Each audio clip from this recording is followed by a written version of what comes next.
No one's good at everything. I mean, that's just not the way life works. What you know is very limited, and what you don't know is limitless. Those who stay will be champions. If I want to be the best, I got to beat the best. Man, if I want to be good, I got to wake up in the morning, and I got to do the extra work, and I got to show up when other guys aren't, and I've got to learn, I've got to continue to be open to learning. But I had to take it to a new level that the other guys wouldn't. Nothing was given to me. So I'm going to go out there and compete as hard as I can. And I'm going to treat practice like a game. And I'm going to gain the respect of my teammates every day through my work ethic. I'm going to work hard in the weight room. I'm going to work hard in the film room. I'm going to work hard to be a good student. Whatever they ask me to do, that's what I'm going to do to the best of my ability. I never once in my life ever said I wanted to be the best of all time. I'm just a story like everybody else. I wanted to be the best I could be, period. And I said, be proud of the man in the glass. Be proud of that man that wakes up every day and does the best he can do with his priorities. So we're all talented at certain things, but we can really continue to improve our weaknesses if we're humble enough to identify them, and we can build on our strengths. Focus on what you can control. Focus on what you're getting, not what anyone else is getting. Whenever you get an opportunity, you take advantage of it. You treat it like it's the Super Bowl. You treat it like it's game day. Go out there and treat practice like no one else does. And you have an opportunity every day to surround yourself with people to help you grow. You know, I always said we play for the name on the front of our jersey was the Patriots or the Bucks, and I play for the name on the back of the jersey, which was my family and the people that encouraged me. I was so blessed to have this discipline over a really long period of time. It was a lot of tough competition, but I was never, I would say, like a prodigy. You know, I wasn't like the kid where you see Tiger Woods swinging on the Johnny Carson show at 2 or 3 years old, and you know his swing looks as good as it did at 3 years old as it did, you know, as he grew older. Or you know, certain players that had this unbelievable prodigy aspect to themselves. I saw myself as someone who probably had some other traits that maybe were hard to identify, but that were really sustainable over time, which was, I would say, work ethic and discipline. There was this discipline that I had that even as 13, 14, 15 years old, where all these other boys were, I went to an all-boy school in the Bay Area, and I remember showing up my first day as freshman year. I didn't have much, you know, hair under my arms or anything like that. I was like, and these other kids came in shaven. I'm like, what the hell is this? I didn't know how to put the pads on in my pants when I tried out for freshman football. I mean, I had never played until that point except in the street. So these kids came out there, they had, you know, helmets and shoulder pads that they had worn for 4 years. I went on the field and I was like, I'm gonna get killed out here, you know? And my freshman year, I didn't even play. I was the backup quarterback on a team that went 0-8. I couldn't get on the field, and we never won a game anyway. I mean, it's one thing to be the starting quarterback and to lose. If they don't even think you're good enough to be a starting quarterback on a team that's 0-8, you must really suck.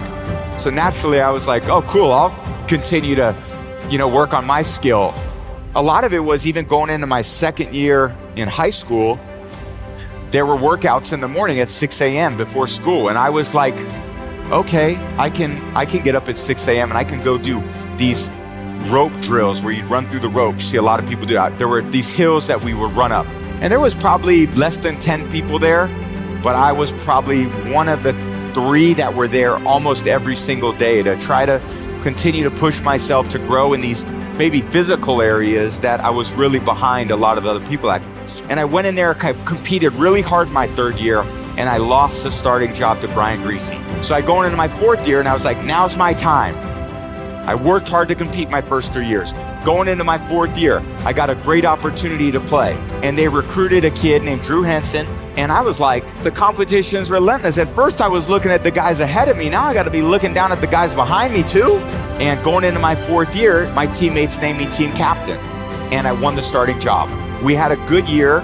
We finished 10-3, you know, beat everyone out. And then I showed up and Coach Carr says, well, you're going to compete with Drew Henson to be the starter going into your 5th year. And I was like, you got to be kidding me. You want me to compete? That's what we're going to do. I competed really hard again in my 5th year. Took it to a new level.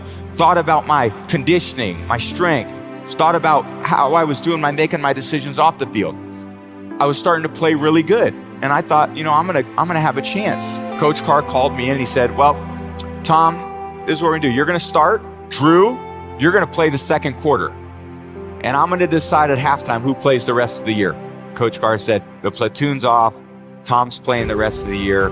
We didn't lose a game the rest of the season. It was a tough battle for me. It was a tough go. It was tough in high school. It was really tough in college. So, of course, now I'm going to the NFL draft.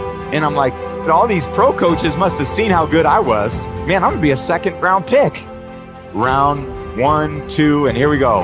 6th round, pick 199.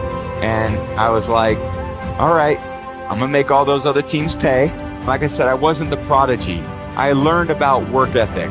I learned about resilience. I learned about gaining the trust and the respect of my teammates and coaches to name me captain. I learned about how to dig deep within myself, a long way from home without a ton of support. I was so motivated to be the best I could be that I wasn't motivated to be the starter. I wasn't motivated to win the Super Bowl. I just was motivated to give my best, do the best with the opportunity I got, and to never let my teammates down.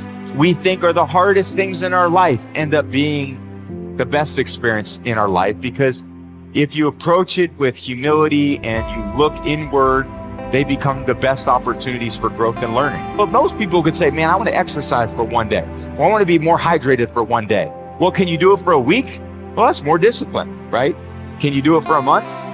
That's more discipline. Can you do it for a year?